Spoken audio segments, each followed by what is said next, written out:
Dan di dalam, ini hadis Bukhari Muslim, dalam hadis Bukhari lain, Nabi mengatakan, Sallu qabla salatil maghrib, sallu qabla salatil maghrib, liman sya'a. Kata Nabi, salatlah sebelum salat maghrib, salatlah sebelum salat maghrib. Pada ucapan ketiga, kata Nabi, liman sya'a, siapa yang mau. Hanya salat sebelum salat maghrib, qabliyah itu, ghairu muakkadah. Tidak muakkadah. Bukan sunat yang sangat-sangat dianjurkan. Salat sunat yang sangat-sangat dianjurkan itu 10 rakaat. 2 rakaat sebelum zuhur, 2 rakaat setelah zuhur, 2 rakaat setelah maghrib, 2 rakaat setelah isya dalam hadis Ibnu Umar fi baiti, di rumahnya. Kemudian 2 rakaat sebelum subuh. Tapi kalau mau sholat, banyak sholat sunat. 4 rakaat boleh ditambah 2 rakaat, 4 rakaat sebelum zuhur, 4 rakaat sebelum asar.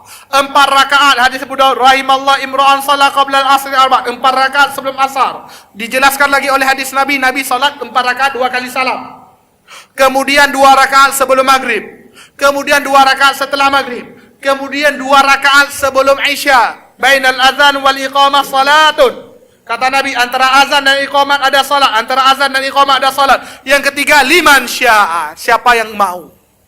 Kemudian 2 rakaat setelah isya dan 2 rakaat sebelum subuh.